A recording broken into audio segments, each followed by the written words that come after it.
Captain Jake Morrison stood on the bridge of the USS Defiant, watching the stars bend and twist as his ship dropped out of hyperspace. The blue-green world of Kepler 442b hung before them, like a jewel against the black of space. It should have been a moment of pride. Instead, Jake felt a cold knot forming in his stomach. "Sir, we're receiving docking instructions from the orbital station," reported his communications officer, Lieutenant Sam Peters. The young man's voice carried the same uncertainty that Jake felt. This mission was supposed to be routine, but nothing about it felt right. Jake nodded and turned to look at the passenger section of his bridge.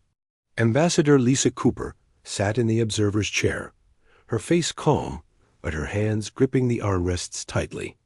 She had been Earth's top diplomat for 15 years, and Jake had never seen her this tense before a negotiation. "Ambassador, we'll be docking in 20 minutes, Jake said. "Are you ready for this?" Lisa managed a weak smile. "As ready as anyone can be when the deck is stacked against them." She stood up and smoothed her formal diplomatic robes. "Captain, I want you to know that whatever happens down there, Earth tried to do this the right way." Jake didn't like the sound of that. The right way was supposed to work. For 43 years, humanity had played by the galaxy's rules. They had been polite, patient, and respectful. They had accepted minor roles in galactic affairs, grateful just to have a seat at the table. But lately, that table seemed to be getting smaller and smaller. The docking went smoothly, as it always did with alien technology. The Kepler 442b station was a marvel of engineering, built by the combined efforts of dozens of species. Humans had contributed to its construction, but their section was the smallest and least important. Jake tried not to think about that as he escorted Ambassador Cooper and her team to the diplomatic levels. The negotiation chamber was impressive. A circular room with a domed ceiling that showed the stars above. It had been designed to make all species feel welcome. Representatives from the major galactic powers were already seated when the human delegation arrived. The Zephyrians, tall and elegant with their crystalline skin that caught the light. The collective members, beings of pure energy contained in mechanical bodies. The hegemony delegates, massive creatures that communicated through color changes. In their skin, Ambassador Cooper took her seat at the assigned table. Jake noticed it was the smallest table, positioned slightly behind the others. He felt his jaw clench, but said nothing. This was diplomacy, not war. There were rules. The negotiations began as they always did, with formal greetings and statements of purpose. The issue at hand was simple enough: mining rights to a system rich in rare minerals that Earth desperately needed for its growing technology sector. Humanity had discovered the system first, but the Galactic Federation had ruled that first discovery didn't guarantee exclusive rights. For 3 hours, Jake watched as the alien representatives talked around the humans rather than to them. When Ambassador Cooper tried to present Earth's proposal, she was interrupted by a Zephyrian delegate who said her species was too new to understand the complexities of galactic resource management. When she tried again, a collective representative stated that younger species should observe and learn before attempting to contribute to important discussions. Jake saw Ambassador Cooper's face go pale, but she maintained her composure. She had dealt with insults before. They all had. It was part of being the newest members of the galactic community. Then, the real blow came. The Zephyrian leader, a tall being whose name Jake couldn't pronounce, stood up and addressed the chamber. "We have reached a decision," he announced. "The mining rights will be divided between the Zephyrian Empire and the Crystalline Collective. The system in question is too valuable to be entrusted to untested species." Ambassador Cooper shot to her feet. "This is outrageous. We followed all the proper procedures. We filed the correct forms, paid the required fees, and negotiated in good faith. You can't simply exclude us from our own discovery." The Zephyrian's crystalline face showed what Jake assumed was amusement. Can't we? Check your membership agreement. Ambassador. Junior members of the Federation have limited rights to contested resources. You agreed to these terms when you joined us. That was 43 years ago, Cooper protested. We've proven ourselves since then. We've contributed to galactic defense, participated in peacekeeping missions, and followed every rule and regulation. You've created, and you've done adequately, the collective representative replied in its mechanical voice. But adequate is not sufficient for major resource allocation. Perhaps in another century or two, when your species has matured, you might be ready for such responsibilities. Jake felt something cold settle in his chest. Another century or two. He thought about his children back on Earth, about the billions of humans who had been told that patience and cooperation would earn them respect.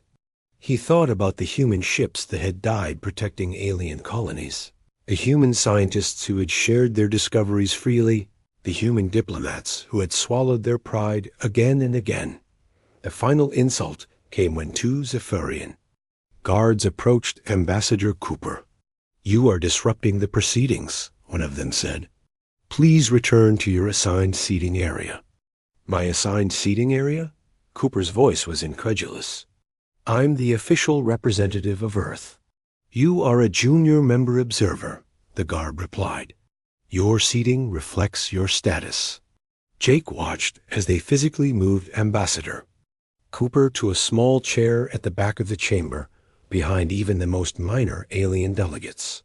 She sat there for another hour, ignored and humiliated, while the powers that mattered carved up humanity's discovery among themselves. When the session finally ended, Jake helped Cooper gather her things. Her hands were shaking with rage, but her voice was steady when she spoke. Captain, I want to send a message to Earth immediately. Priority 1, direct to the Global Parliament. What should I tell them, Ambassador? Cooper looked back at the chamber where alien delegates were congratulating each other on their successful negotiation. Tell them that diplomacy is dead.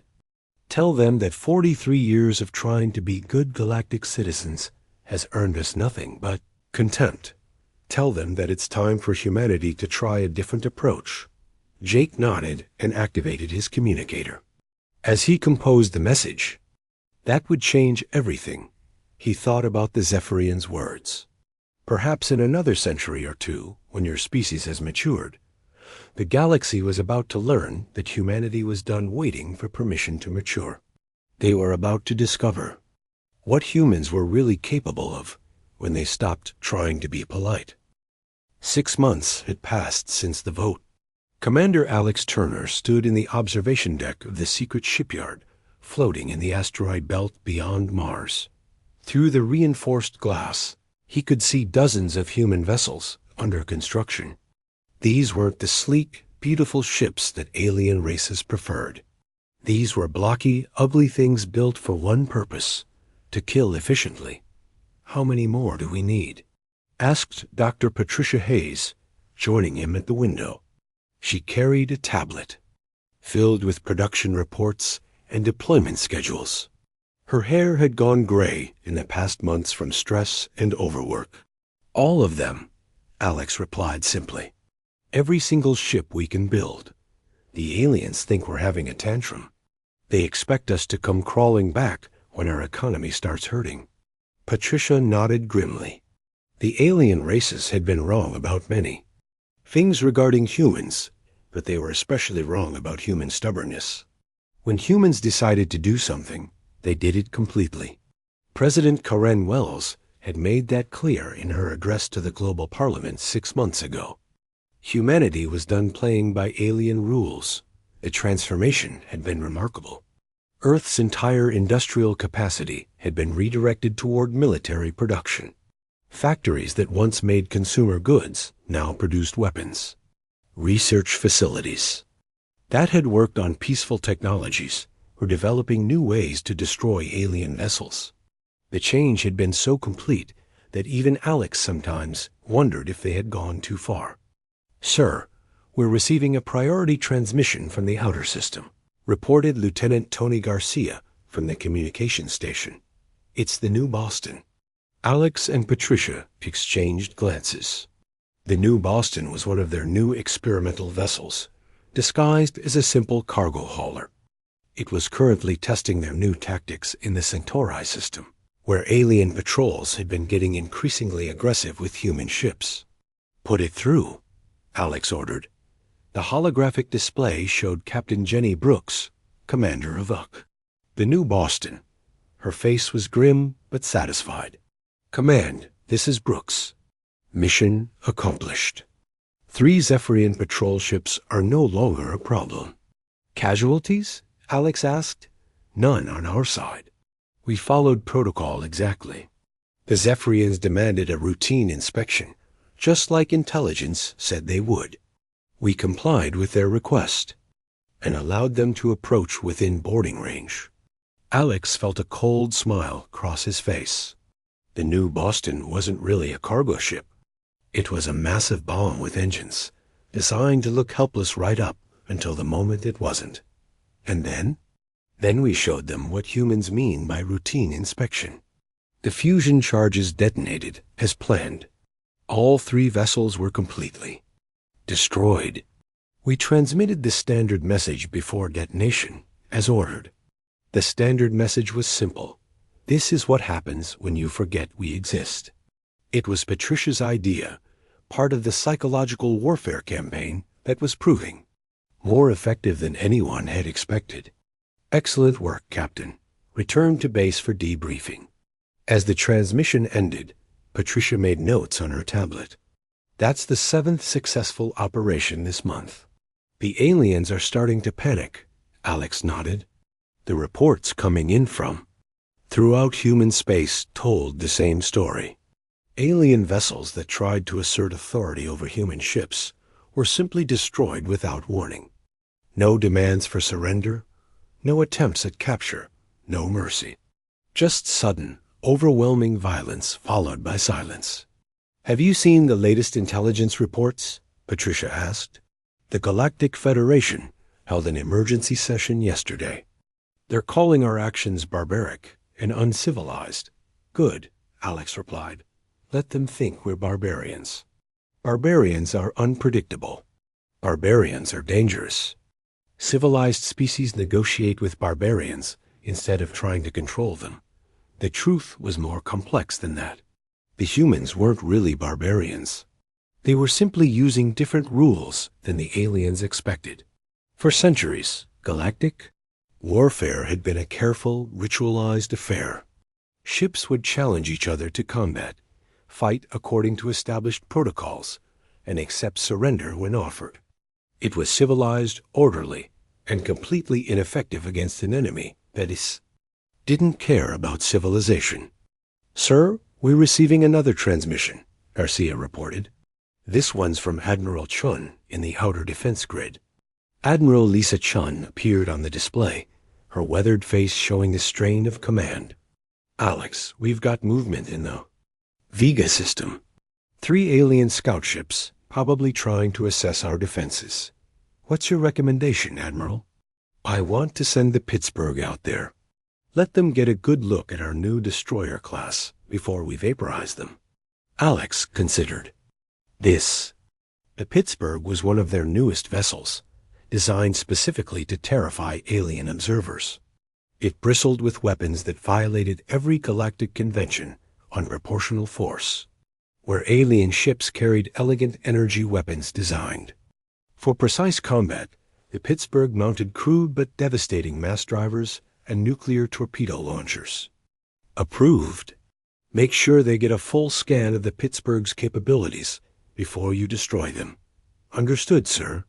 They'll have enough data to scare the hell out whoever sent them. As the transmission ended, Alex turned back to the window. More ships were taking shape in the construction bays. Ugly, brutal vessels that would give alien admirals nightmares. The humans had learned an important lesson from their diplomatic failures. Respect wasn't earned through politeness and patience. It was taken through strength and the willingness to use it. Patricia, How are the infiltration operations going? Dr. Hayes smiled grimly. Better than expected. Turns out humans are very good at pretending to be other species. We've got agents on 12 different worlds now, all gathering intelligence and waiting for orders. That was perhaps the most disturbing development for the alien races. Humans were adaptable in ways that other species weren't. With the right disguises and training, they could pass for members of other races for months or even years. The paranoia this created was spreading through alien society like a virus. Any word from the Federation Council? They're still debating.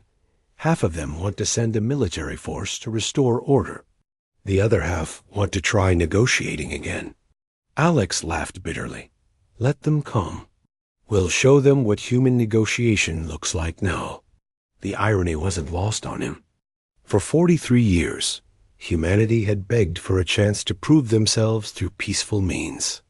They had been patient, respectful, and cooperative. It had earned them nothing but contempt and humiliation. Now, after 6 months of brutal efficiency, alien races were finally taking humanity seriously. Ships that had ignored human vessels for decades now went out of their way to avoid them. Trade routes that had operated safely for centuries were being abandoned rather than risk encountering human forces. Sir, incoming priority message from Earth, Garcia announced. It's President Wells. The president appeared on the display, her face showing the determination that had made her humanity's leader during these dark times. Commander Turner, I want you to know that the Global Parliament has voted unanimously to continue our current course. We're not going back to the old ways. Understood, Madam President. What are your orders? Accelerate production. Double our patrol schedules. And Alex? Wells paused, her eyes hard. Make sure the galaxy understands that humanity is done asking for permission. As the transmission ended, Alex looked out at the growing fleet of human warships. The aliens had taught humanity an important lesson about galactic politics. Nice species. Finish last. The galaxy was about to learn what happened when humans stopped being nice.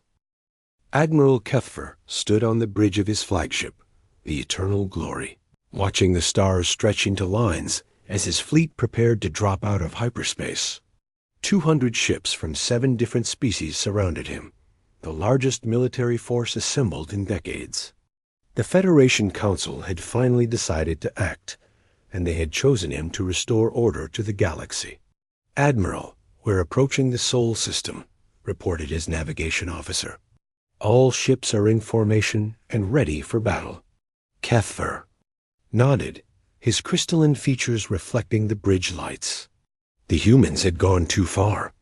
Their barbaric attacks on Federation vessels could not be tolerated. They had forgotten their place in the galactic order, and it was time to remind them. Prepare to transmit surrender turns as soon as we exit hyperspace, he ordered. The humans will be given one chance to submit peacefully before we begin. Pacification. The fleet dropped out of hyperspace together, a magnificent sight that had intimidated countless enemies over the centuries. Kethfer expected to see a few primitive human vessels scrambling to form a defensive line. Instead, he found himself staring at a solar system that had been transformed into a fortress. What in the 7 hells is that? Whispered his tactical officer. The outer planets were covered in weapon platforms. Massive structures that looked crude and ugly compared to Federation designs, but bristled with enough firepower to level continents. The asteroid belt between Mars and Jupiter had been turned into a maze of defensive positions, with gun platforms hidden among the rocks like predators waiting to strike. Sir, we're receiving a transmission from the human fleet, reported the communications officer. They're forming up near the 4th planet. Kethfer looked at the tactical display. The human fleet was smaller than his, maybe 60 ships total. But something about their formation was wrong. They weren't positioning themselves for the elegant, ritualized combat that had governed galactic warfare for millennia.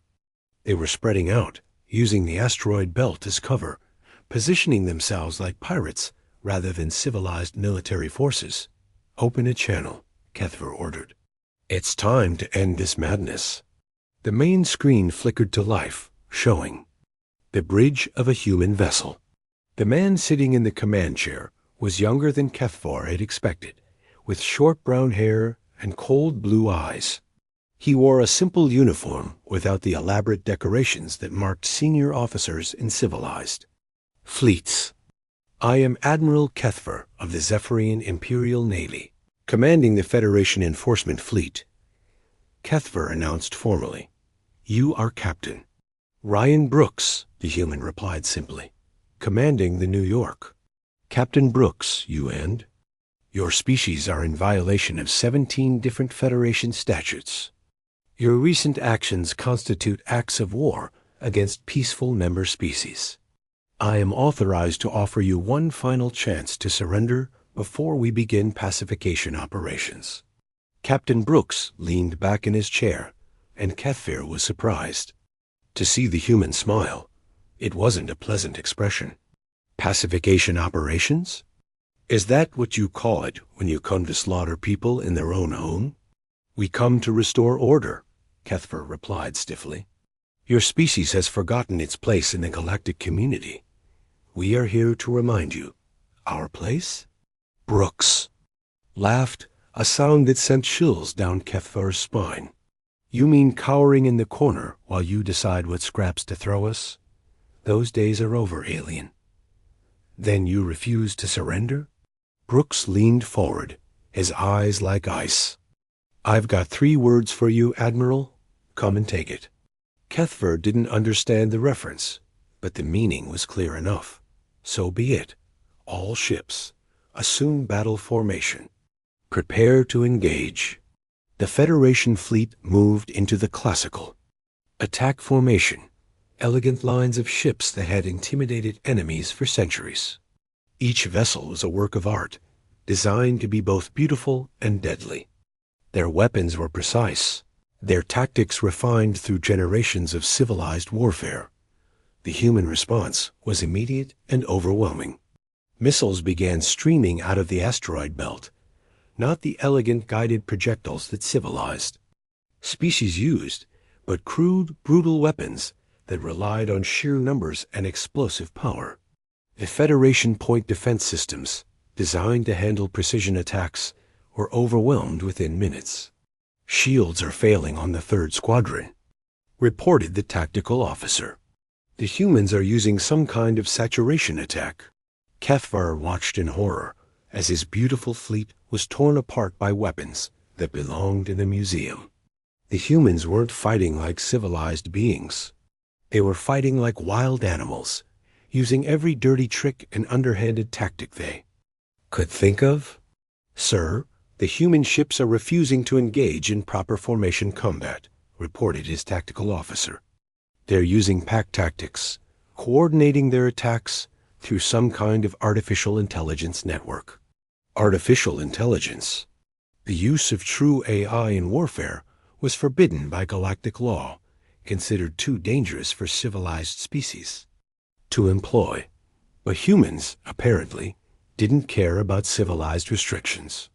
"Admiral, we're losing ships faster than we can track," his communications officer reported.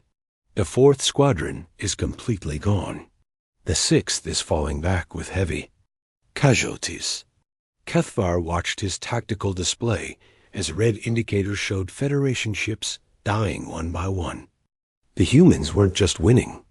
They were systematically destroying the finest military force in the galaxy. And they were doing it with weapons and tactics that violated every principle of honorable warfare. "Sir, incoming transmission from the human fleet," the communications officer announced. Captain Brooks appeared on the screen again, but this time his ship's bridge was alive with activity. "Admiral, you came here to restore order. How's that working out for you?" Kethver looked at his display. He had started with 200 ships. Now he had less than 90, and the number was dropping every minute. "You fight without honor," he said desperately. This is not civilized warfare. Honor? Brooks laughed again. You want to talk about honor? You came here to massacre my people because we wouldn't accept your table scraps. You brought 200 ships to attack our home. And now you're complaining that we're not fighting fair? We came to restore order. You came to commit genocide, Brooks replied coldly. The difference is, we're better at it than you are. The battle raged for 6 hours. When it was over, fewer than 30 Federation ships remained, and most of those were crippled. Kethva's flagship was one of the few still capable of hyperspace travel, but barely. His beautiful fleet, the pride of 7 different species, had been reduced to scrap metal and debris. Admiral, the humans are allowing the surviving ships to withdraw, reported his communications officer. They're not pursuing. Kethver didn't understand. In civilized warfare, the victor usually accepted the surrender of the defeated. But these humans seemed content to simply watch their enemies flee. Sir, we're receiving a final transmission from Captain Brooks. The human appeared on the screen one last time. His ship showed no signs of serious damage, while Kethver's bridge was filled with smoke and emergency lighting. Admiral, when you get back to your Federation Council, I want you to deliver a message for me. What message? Kethver asked quietly. Tell them this was just a demonstration. Tell them that we could have destroyed every single one of your ships if we wanted to. But we let you live so you could go back and explain to your people what happens when they threaten humanity. The transmission ended, leaving Kethver alone with the wreckage of his fleet. As his ship limped toward the hyperspace jump point, he looked back at the Sol system. The humans had shown mercy by letting him live, but he knew it wasn't really mercy. It was a message. The galaxy's most powerful military force had been crushed by a species that everyone had dismissed as primitive. Newcomers. And the humans had made it look easy dot as the surviving ships jumped to hyperspace. Kethver realized that everything had changed. The careful balance of power that had maintained galactic peace for centuries was gone. In its place was something new and terrifying. A species that fought without honor, without mercy, and without any regard for the rules that had governed civilized warfare for millennia. The humans had won more than just a battle. They had shattered the galaxy's faith in its own superiority. And Kethver knew that news of this defeat would spread like wildfire through every inhabited system, that the age of human dominance had begun. News of Admiral Kethver's defeat reached the Galactic Federation Council within hours. The emergency session was called immediately, but the council chambers that had once buzzed with confident voices now echoed with fearful whispers. Ambassador Zethra of the Hegemony watched the other delegates with growing alarm. In all her years of service, she had never seen such panic among the galaxy's leaders. The reports must be exaggerated, insisted Counselor Vextar from the Crystalline Collective. 200 ships cannot simply be destroyed by 60 human vessels. It's impossible. The surviving ships tell the same story, replied Admiral Kethva's voice through the communication system. He was still in the medical bay of his flagship, recovering from injuries sustained during the battle. The humans have weapons and tactics that we've never encountered. They don't fight like civilized beings. Meanwhile, on Mars, Colonel Danny Foster stood before a massive holographic display showing the entire galaxy. Red dots marked human fleet positions, blue dots showed alien military installations, and green dots indicated completed operations. The map was changing constantly as new reports came in. Status report, Danny ordered his intelligence officer, Major Kate Sullivan. Sir, the psychological impact is exceeding all projections. Trade routes throughout the local arm have been shut down. Insurance companies are refusing to cover vessels traveling through systems where human ships have been detected. The galactic economy is starting to collapse. Danny nodded with satisfaction. The humans weren't trying to conquer the galaxy. They were trying to break it. Every alien world that had dismissed humanity as primitive newcomers was now learning what humans could do when they stopped being polite. What about the infiltration operations? Even better than expected, sir. Lieutenant Commander Beth Adams reports that our agents have successfully penetrated the highest levels of government on 17 different worlds. The paranoia is spreading faster than we anticipated. The paranoia was the key to everything. Humans looked similar enough to several alien species that with the right training and equipment, they could pass undetected for months. The knowledge that human spies might be anywhere was driving alien societies to the breaking point. On the distant world of Kepler 296c, the local government was in chaos. 3 different officials had been arrested on suspicion of being human infiltrators. The evidence was thin, but fear had replaced logic in the decision-making process. Similar scenes were playing out on dozens of worlds throughout the galaxy. "Sir, we're receiving reports from the Vega system," Major Sullivan announced. "The Third Fleet has successfully destroyed the Zephyrian military depot there." Danny studied the tactical report. The attack had been perfect. The human fleet had appeared without warning, destroyed the depot's defenses, and left behind a simple message. "This is what we can do when we choose to. Remember that." The message was always the same. The humans weren't making demands or trying to negotiate. They were simply demonstrating their power and letting the aliens draw their own conclusions. It was psychological warfare at its finest. What's the status of the alien military response? They're trying to coordinate a defense, but it's not working. The different species don't trust each other anymore. Everyone suspects everyone else of being secretly allied with the humans. That was exactly what Danny had hoped for. The Galactic Federation's strength had always been unity. Take away that unity, and the individual species were vulnerable. The humans were using the aliens' own prejudices and fears against them. "Lieutenant." Commander Beth Adams materialized on the holographic display, transmitting from deep within Zephyrian space. She wore the crystalline disguise that allowed her to pass for a low-ranking Zephyrian bureaucrat, but her eyes held the cold determination that marked all of humanity's new generation of warriors. "Colonel, the situation here is deteriorating. Rapidly, the Zephyrian military is falling apart.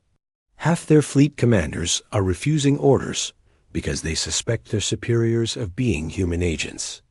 The other half are demanding immediate strikes against human targets, but they can't agree on strategy." "Excellent work, Commander. Continue monitoring the situation." As the transmission ended, Danny allowed himself a cold smile. The aliens had made a fundamental error in their understanding of human nature. They had assumed that humans, like most species, would fight according to established rules and traditions. Instead, humans had simply ignored those rules and created their own. The Federation Council was still in session when the next wave of reports arrived. Human fleets had struck simultaneously at military installations in 12 different systems. The attacks were coordinated within human precision, suggesting the use of artificial intelligence networks that violated every treaty on automated warfare.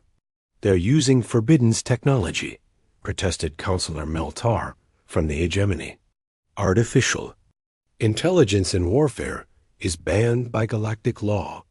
The humans withdrew from the Federation, Ambassador Zethra reminded him quietly. "They're no longer bound by our laws."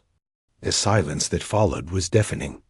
For the first time in centuries, the Galactic Federation was facing an enemy that didn't care about their rules, their traditions, or their moral superiority. The humans had proven that all the careful diplomatic agreements and military conventions meant nothing when faced with an enemy willing to ignore them completely. On Earth, President Coran Wells stood before the global parliament, addressing representatives from every nation on the planet. The chamber was packed, with billions more watching the broadcast throughout human space. "My fellow humans," she began, her voice carrying the weight of history. 2 years ago, we tried to negotiate with the galaxy as equals. We were told we were too young, too primitive, too inexperienced to deserve respect. Today, every alien government in the galaxy knows our name. The applause was thunderous. For the first time in decades, humanity felt truly united. The humiliation of the diplomatic failures had been replaced by the pride of military success. The aliens wanted to teach us our place, Wells continued. They succeeded. Our place is wherever we choose to make it, and we choose to make it at the top. Back on Mars, Danny received the latest intelligence reports. The Crystalline Collective had withdrawn their fleets to defensive positions around their homeworlds. The Zephyrian Empire was requesting emergency aid from allies who no longer trusted them. The hegemony had actually begun peace negotiations with human representatives, though they were calling them trade discussions to save face. Colonel, we're receiving a priority transmission from the Outer Rim, Major Sullen announced. It's from the Exploration Fleet. Admiral Nancy Clark appeared on the display, her weathered face showing the strain of command. She was leading humanity's newest and most powerful ships into unexplored regions of the galaxy, establishing forward bases and demonstrating human reach. Danny, we've made contact with the Outer Rim Coalition. They're requesting human protection from Federation. Retaliation. Danny raised an eyebrow. The Outer Rim Coalition was a group of minor species that had never been fully accepted into the Federation. If they were requesting human protection, it meant they saw humanity as the stronger power. What's your assessment, Admiral? They're scared. The Federation has been pressuring them to cut all ties with human traders. But after what happened to Kethver's fleet, they think we're the safer bet. Grant their request. Establish a permanent base in their territory. As the transmission ended, Danny looked at the galaxy map again. The red dots marking human positions were spreading like infection, reaching into every corner of known space. The blue dots representing alien military power were shrinking, pulled back to defend increasingly desperate positions. The transformation was complete. In less than 2 years, humanity had gone from being dismissed as irrelevant newcomers to being the galaxy's most feared military power. They had achieved through violence what 43 years of diplomacy had failed to accomplish. The aliens had taught humanity a valuable lesson about galactic politics. Respect was not earned through patience and cooperation. It was taken through strength and the willingness to use it without mercy. The galaxy was learning that lesson too, one destroyed fleet at a time. 2 years had passed since humanity declared its independence from galactic diplomacy. General Scott Harris stood in the command center of Luna Base, watching the tactical displays that showed human forces spread across half the galaxy.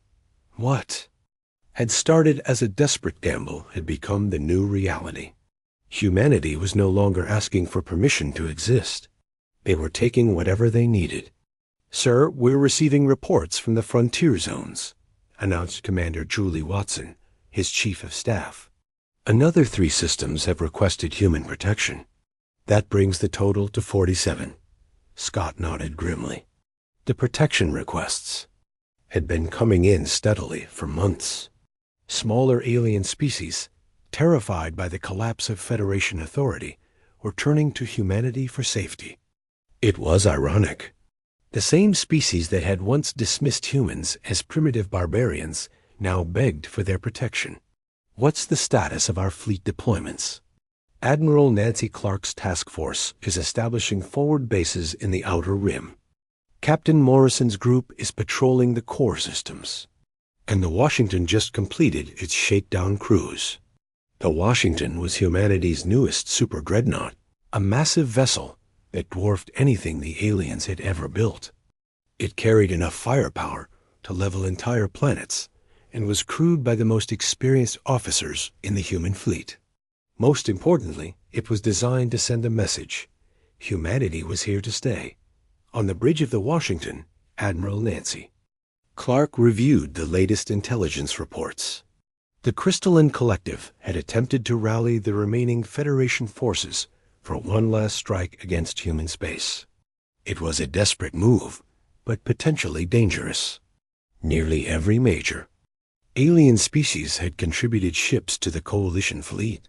"Ma'am, we're receiving a transmission from Earth," reported her communications officer, Lieutenant Ben Torres. "It's President Wells." President Wells appeared on the main screen, her face showing the determination that had carried humanity through its darkest hours. "Admiral Clark, the Federation Coalition is moving toward the edge of our space. Intelligence suggests they're planning a final assault." "How many ships are we looking at?" Nancy asked. "Over 300 vessels from 12 different species. It's the largest fleet ever assembled in galactic history." Nancy felt a familiar, cold sensation in her stomach. 300 ships was more than anything humanity had faced before. But she also knew that numbers weren't everything. The aliens still thought in terms of traditional warfare, while humans had evolved far beyond such limitations. "What are my orders, Madam President?" "End this once and for all, Admiral.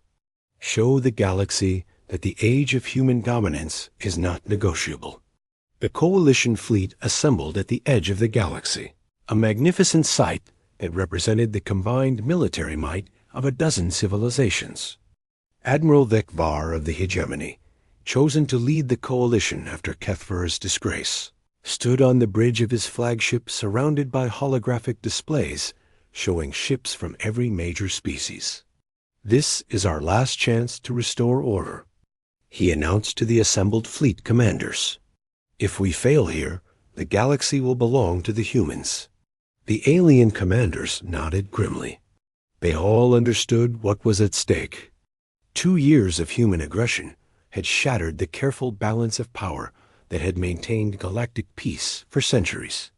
If the Coalition failed, there would be no going back to the old ways.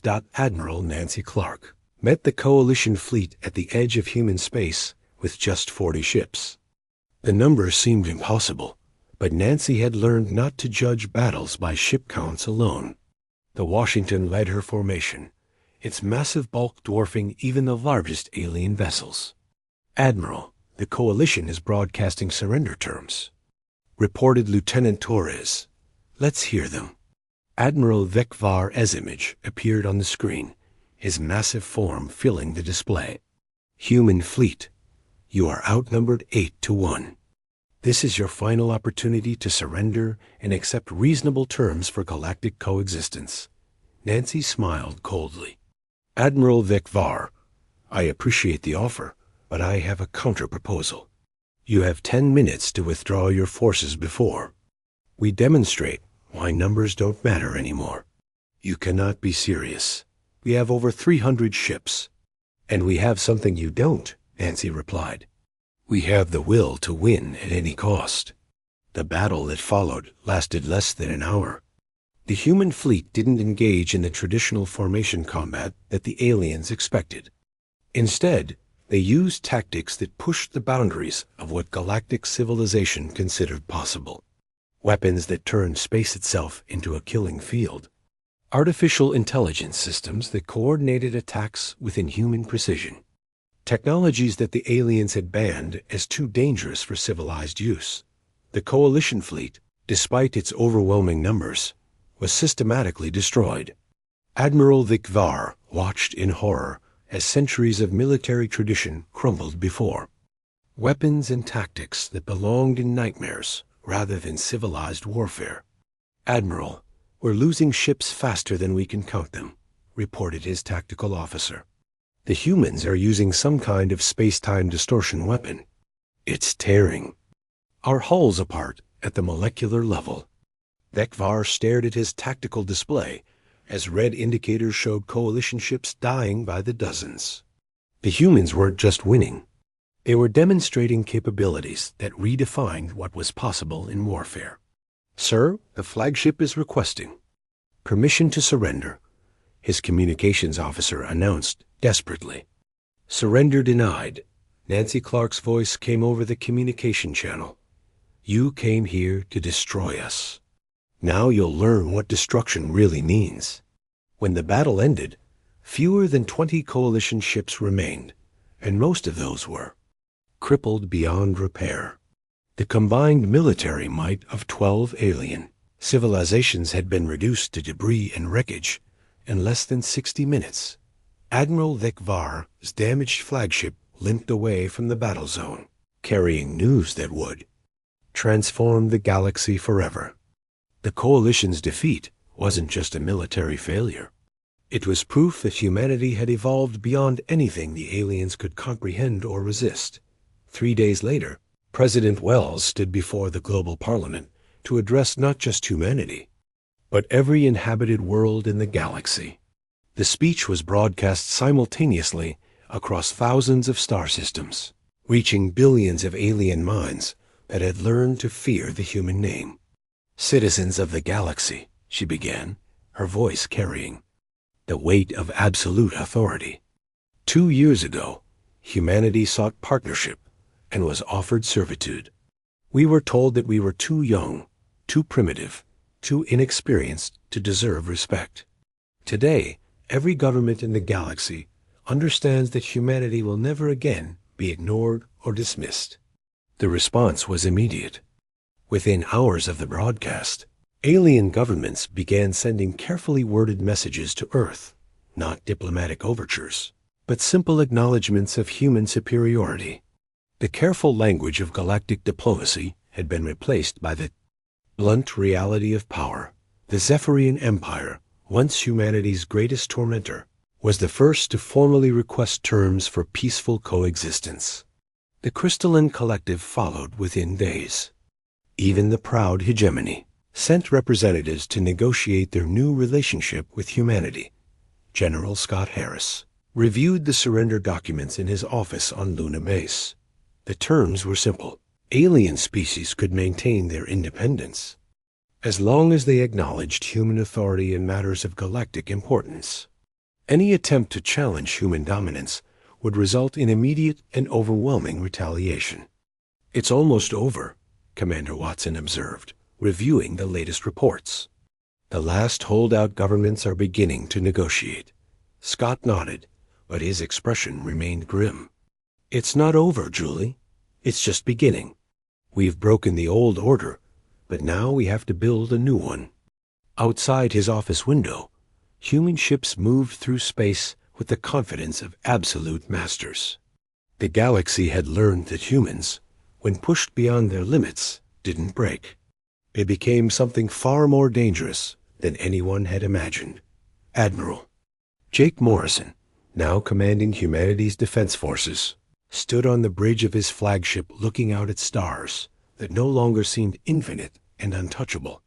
The galaxy that had once dismissed humanity as irrelevant newcomers now trembled at the mention of their name. The age of human diplomacy was over. The age of human dominance had begun, and the galaxy would never be the same.